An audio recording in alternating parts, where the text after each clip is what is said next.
এক মাস জল পরিষেবার পর অকেজো জলাধার। 2 বছর ধরে ভ্রুক্ষেপ নেই প্রশাসনের।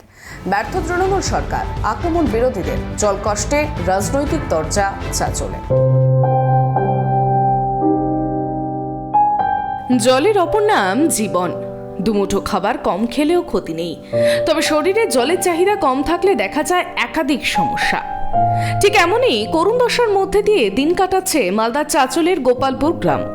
বছর 2 আগে মালদার চাঁচল 1 নম্বর ব্লকে তৃণমূল পরিচালিত খরবা গ্রাম পঞ্চায়েতের গোপালপুর গ্রামের মানুষের আর্সেনিক মুক্ত পানীয় জলের জন্য গ্রামে ঢোকার মুখে পঞ্চায়েতের পক্ষ থেকে নির্মিত হয় পানীয় জলাধার। পঞ্চায়েতের প্রায় 3.5 লক্ষ টাকা ব্যয়ে এই পানীয় জলাধারটি নির্মাণ করা হয়। কিন্তু উদ্বোধনের 1 মাস ভালোভাবে জল পরিষেবা দেওয়া হলেও বর্তমানে সেটি অকেজো অবস্থায় পড়ে রয়েছে। ট্যাপ কল রয়েছে, কিন্তু সেই কল থেকে জল পড়ে না। দীর্ঘ 2 বছর ধরে এমনই অকেজো অবস্থায় পড়ে রয়েছে এই পানীয় জলাধারটি। এলাকাবাসী বহুবার পঞ্চায়েত এবং ব্লক প্রশাসনকে মেরামতের জন্য আবেদন করলেও কর্ণপাত করা হয়নি বলেই অভিযোগ। এই গ্রাম পঞ্চায়েতের গোপালপুর স্ট্যান্ডে এখন দেখা দিয়েছে তীব্র জল সংকট। চৈত্রের কাঠফাটা রৌদ্রে নিত্য প্রয়োজনীয় পুকুরের জল ব্যবহার করে চলেছেন গ্রামবাসীরা। গ্রামবাসীদের সমস্যার কথা দেখে শুনেও না দেখার ভান করছেন পঞ্চায়েতে ব্লক প্রশাসন, এমনটাই অভিযোগ। এত নিম্নমানের কাজ করেছে কিনা, কখনো লাইনের ব্যবস্থা এখানে ঠিক করেনি, 1 নম্বর লাইনের ব্যবস্থাটা ঠিক করেনি। আর যে কাজটা করেছে কিনা এখানে খুব নিম্নমানের কাজটা করেছে। আর কাজটা থেকে কাজটাতে তো বাজেট বড় ছিল, 3.5 লাখের মতো বাজেট ছিল, কিন্তু এটা মানে জল খারাপ হয়ে পড়ে আছে একদম। আমরা এটা স্থানীয় প্রধানকে আমরা জানাইছি। স্থানীয় প্রধান বলছে যে এটা আমরা কাজ করার যা করে দিয়েছি, যেরকম হবে জল খাবে। আমরা এটার জন্য কিছু করতে পারবো না, প্রধান বলছে। এখন এখানে যে কারো বাড়ি থেকে নিয়ে আসছি, কারো পার্সোনাল জল আছে ওর বাড়ি থেকে আমরা যেতে হচ্ছে। কোথাও আমরা ওই কোনো সাধারণত কাজের জন্য আমাদের পুকুর থেকে জল নিয়ে আসতে হচ্ছে, আর খাওয়ার জন্য কারো বাড়ি থেকে জল নিয়ে আসতে হচ্ছে। কিন্তু এখানে এত মানে সন্ধ্যার সময় এখানে আমাদের সন্ধ্যা সকালে এখানে মার্কেট লাগে, তার জন্য এখানে এটা দিয়েছিল। কিন্তু এখানে এতগুলো লোকের জমায়েত হচ্ছে, কিন্তু খাবার জন্য জল পাচ্ছে না। আমরা ভাবছি এটা যদি ঠিক না হয় এই পঞ্চায়েতের আগে, তো আমরা সবাই এটার জন্য বৃহত্তর আন্দোলন করব। আর এটার জন্য আমরা সবাই আন্দোলন করে এটা আমরা ভোট বয়কটের আমরা সিদ্ধান্ত নিচ্ছি। আমরা জল সমস্যায় ভুগছি এখন। কেন, কি হয়েছে? আমাদের সাবমার্সিবল থাকা সত্ত্বেও আমরা জল পাচ্ছি না। আমরা স্থানীয় গ্রাম পঞ্চায়েত প্রধান, উপপ্রধান এবং যে এক্সিকিউটিভ অফিসাররা আছে তাদেরকে বলে এবং যথারীতি বিডিও সাহেবকে আমরা কমপ্লেনও করেছি। তা সত্ত্বেও আমাদের এই মার্শালটাকে কোনো রকম হস্তক্ষেপ করছে না। কতদিন ধরে এটা বেহাল অবস্থায় আছে? এটা প্রায় 3 বছর থেকে বেহাল অবস্থায় পড়ে আছে। তো আপনারা জল পাচ্ছেন না? না, আমরা কোনো মতেই জল পাচ্ছি না। চালু হওয়ার পর জল পাননি একবার? চালু হওয়ার পর আমরা 1 মাস জল পেয়েছি, তারপরে অটোমেটিক বন্ধ হয়ে গেল। প্রশাসনকে বলে আর কোনো লাভ হচ্ছে না। বলছি তাহলে বিকল্প দিনের সমস্যা প্রশাসনের কাছে জানিয়েছি, আমরা প্রধানকে জানিয়েছি, আমরা বিডিও সাহেবকে জানিয়েছি। কি বলছি প্রধান? কিন্তু হবে, কিন্তু হচ্ছে না। করে দিব, হচ্ছে না। এটাই সিঙ্গুল ভাবে আপনাদের কি জানা আছে? 3.5 লাখ টাকা। আমাদের এই রাস্তাঘাট এবং পানীয় জলের সমস্যা না মেটে তাহলে আমরা ভাবছি যে আমরা ভোট বয়কট করব। গ্রামবাসীদের কথায় টানা 2 বছর ধরে এটি বেহাল এবং অকেজো অবস্থায় পড়ে রয়েছে। ব্লক প্রশাসনকে লিখিত এবং মৌখিক আকারে জানানো হয়েছে, কিন্তু পঞ্চায়েত কিংবা প্রশাসন কোনো গুরুত্বই দিচ্ছে না। এই জলাধারটি বাজার, দোকান সহ বাসিন্দাদের একমাত্র ভরসা। ভোটের মুখে যদি এই পানীয় জলাধার ঠিক না হয় তাহলে ভোট বয়কটের ডাক দিয়েছেন তারা। আমরা জল পাচ্ছি না, এই সমস্যা আছে। দুটিনা আছে ইসের পানির ব্যবস্থা, কিন্তু আমরা তাও পাচ্ছি না। আর এই পানিরও খুব সমস্যা আর কি। এই মার্শাল ছিল কিন্তু খারাপ হয়ে আছে, পাচ্ছি না জল। কতদিন ধরে জল পাচ্ছেন না? বছর দিন ধরে জল পাচ্ছি না। এখন তো চলছে ইসের মাস, রোজার মাসে জল তাও পাচ্ছি না। জল সংকট খুব নাকি? খুব খারাপ আর কি। এই ভাতারানা থেকে আরো যে সব না ধোয়া যত কিছু সব ওই রান্নার জল টল এগুলা সব কিছু পাওয়া যাচ্ছে না। আর খাওয়ার জলও পাওয়া যাচ্ছে না। খুব সমস্যা, রমজান মাস, আর খুব পানির সমস্যা হয় আমাদের।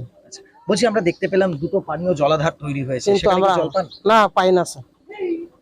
জান তো কি পান ওখানে? কিচ্ছু পাই না আমরা। পানি টানি এলাকা কিছু আমরা খারাপ হয়ে আছে, কিছু আমরা পাই না।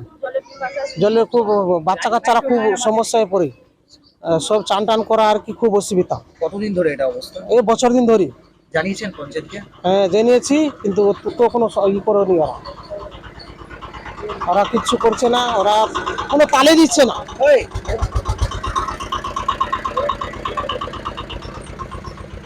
কতগুলো পরিবার এই জল সংকটে ভুগছেন আপনারা? ধরে নেন প্রায় 50-60টা ঘর বাড়ি। সামনে পঞ্চায়েত ভোট আসছে, কি করবেন? হ্যাঁ, জল না পালে আমরা ভোট দিব না। জল সংকটের কারণ জানতে পেরেই তড়িঘড়ি পানীয় জলাধারটিকে মেরামতের আশ্বাস দিয়েছেন মালদা জেলা পরিষদের সভাধিপতি এটিএম রফিকুল হোসেন। তিনি বলেন, বিষয়টি আমি দেখছি, দ্রুত সেটিকে সরিয়ে ফেলা হবে। চাচল 1 ব্লকের খরবা অঞ্চলের গোপালপুরে একটি সাবমার্সেবল ওখানে ছিল এবং সেটা লাস্টবার অকেজ হয়ে পড়ে আছে, গ্রামবাসী এটা বার্তা।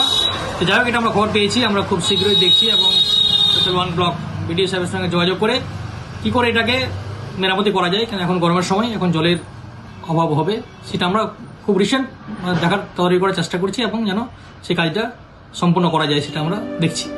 নাগরিক পরিষেবার আমলে বিষয়টি সামনে আসতেই রাজ্যের শাসক দলকে একযোগে আক্রমণ জানিয়েছে বিরোধী শিবির। চাচল 1 নম্বর ব্লক কংগ্রেসের সভাপতি আনাজারুল হক বলেন, তৃণমূল সরকারের পঞ্চায়েত আর প্রশাসন সাধারণ মানুষকে নাগরিক পরিষেবা দিতে ব্যর্থ। মানুষকে দুর্ভোগে রাখা এদের অন্যতম পলিসি। খড়বা পঞ্চায়েতের গোপালপুর গ্রামে কিছুদিন আগে 5 লক্ষ টাকা ব্যয় করে একটি সাবমার্সাবেলের উদ্বোধন হয়েছিল। কিছুদিনের মধ্যে সেই সাবমার্সাল জরাজীর্ণ, সাবমার্সাল থেকে জল উঠে না, তাই গোপালপুর গ্রামের বাসিন্দারা জল সংকটে ভুগছে। এটা থেকে প্রমাণিত যে তৃণমূল সরকার, কাটমানির সরকার, তারা দুর্নীতিতে গ্রস্ত। এই জন্য যে 1 মাসের মধ্যে সাবমার্সাল খারাপ হয়ে আজকে গ্রামের বাসিন্দারা জল সংকটে লিপ্ত হয়ে যায়, গ্রামের বাসিন্দারা জল পাচ্ছে না। তাই খড়বা পঞ্চায়েত এবং চাচল প্রশাসনকে বলবো যে অবিলম্বে এই গোপালপুরের বাসিন্দাদের জন্য যেন জলের ব্যবস্থা করা হয়, তারা যেন জল সংকট থেকে বেরিয়ে আসতে পারে, তারা যেন জল পান করতে পারে, তারই যেন ব্যবস্থা তারা করে।